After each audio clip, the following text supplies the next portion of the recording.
A very good morning to all class 10 students. I hope you all are doing good and studying at home. I have not seen your results, but the things that I have checked in school is that most of you have done good in your exams. So it is a good sign that you all are studying. Students who are not good, I will specifically talking to them as soon as the school reopens.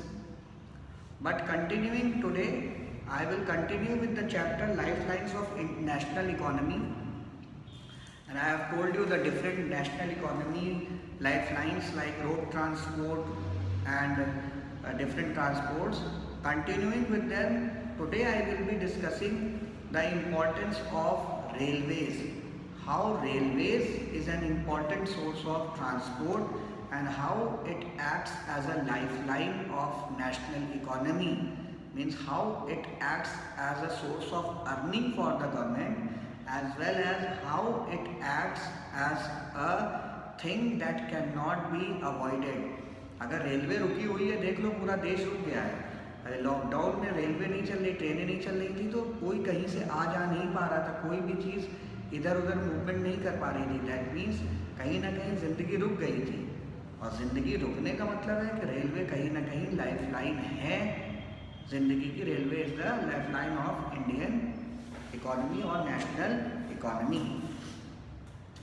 Now, how railway is national economy? It is good. Let's talk about the importance of railways or the things that are very very favorable and the things that cannot be carried out without railway.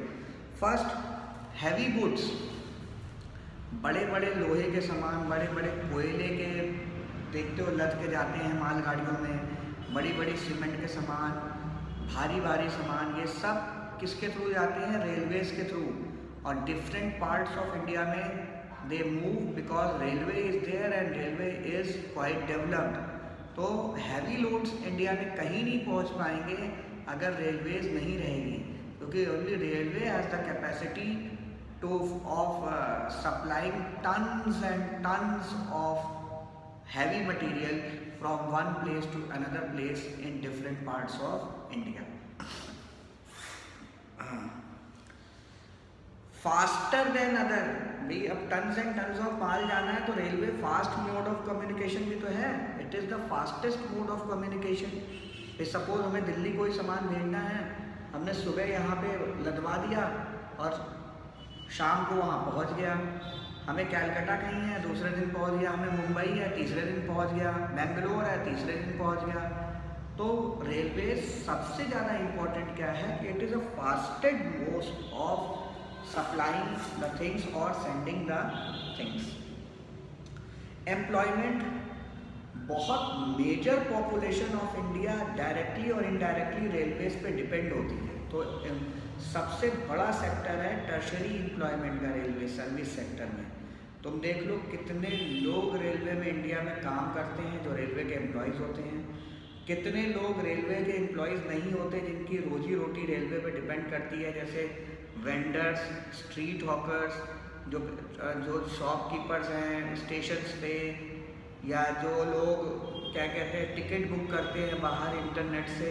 तो directly and indirectly railways बहुत से लोगों को employment भी देती है. तो railway is a very major source of employment. So somewhere it is a lifeline of Indian economy in this sense. Third, connectivity of towns and cities and rural areas. अब railway एक ऐसा source है जहाँ से railway lines पूरे almost India को लगभग cover कर रही है, ऑलमोस्ट इंडिया को वो कनेक्ट कर रही है.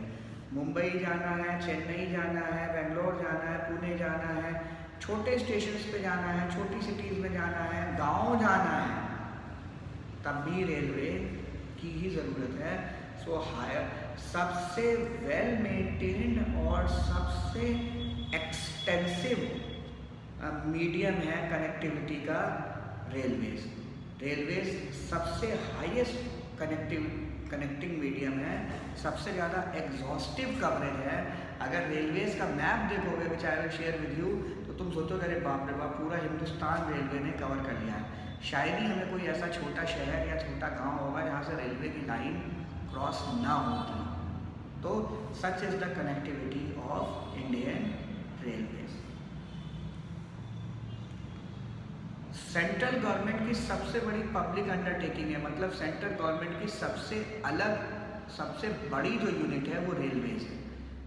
पहले तो रेलवेज का बजट भी अलग आता था, पहले रेलवे का बजट आता था और फिर सेंट्रल गवर्नमेंट का बजट आता था। अब उन दोनों को साथ देने लगे हैं, लेकिन रेलवे का बजट अलग होता था और सेंट्रल गवर्नमेंट का बजट अलग होता था।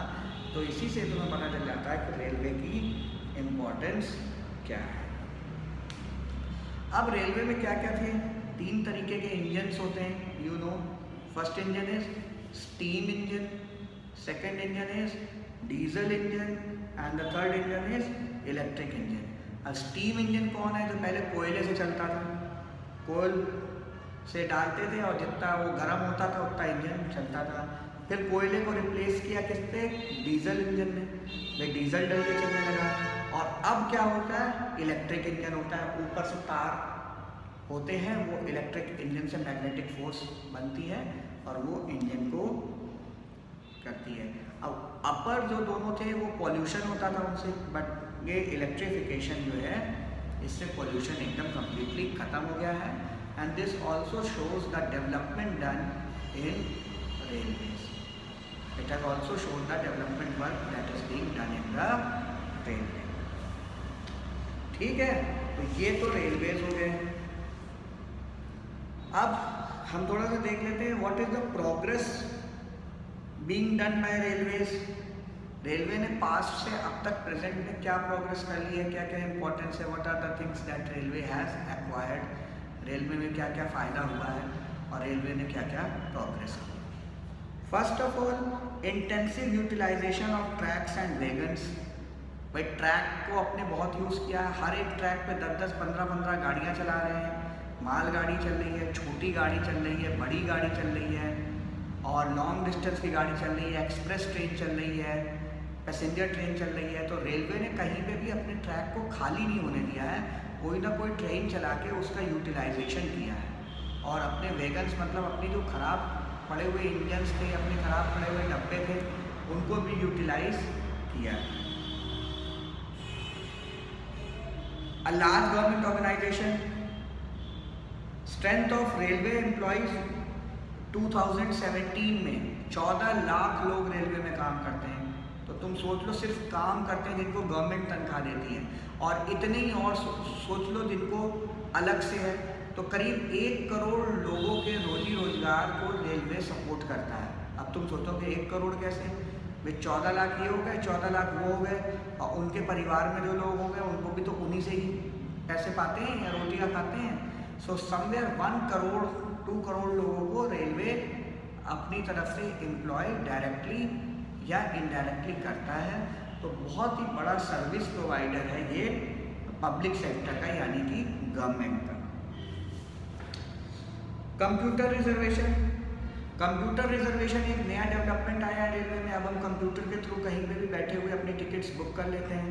तुम्हें पता है हमें रेलवे के उसमें नहीं जाना पड़ता, हमें स्टेशन जाकर टिकट बुक नहीं करानी पड़ती, हम डायरेक्टली ऑनलाइन टिकट बुक कर लेते हैं। तो this computer reservation has also been a development made in railway. Long distance super fast train, बहुत ही fast train like Shatabdi, Rajdhani, Humsafar express has been, Duronto expresses have been introduced by railways. That shows that railway with the time is focusing more on luxury and comfort of the people. Trains में fully AC हैं, trains में seating arrangement अच्छा है, खाने का arrangement अच्छा है, washrooms, toilets अच्छे हैं, लेटने की व्यवस्था अच्छी है। तो ट्रेन्स को भी कहीं ना कहीं बहुत ही अपलिफ्ट किया है रेलवे ने, अपनी सर्विस को बहुत ही अपलिफ्ट किया है। तो और इसके साथ 3-4 पॉइंट्स हैं जो अभी मैं शेयर करूँगा। So these things have come in Indian railways over the time. So I hope you must have understood this video today, and this video you will watch and will note down the points. Somewhere you need to be very attentive with the points, because People who are not attentive, they miss the important words, and in SST you cannot afford to miss an important word because your marks will be deducted. Fine, thank you. I'll come with another video tomorrow to continue this chapter and to wrap up this chapter in upcoming days. Afterwards, two chapters I think are remaining that will be covered up and that will finish up your course. After that, I will begin solving your papers, correcting your notebooks and helping you out attain good marks in SST. It's Namaskar from my side.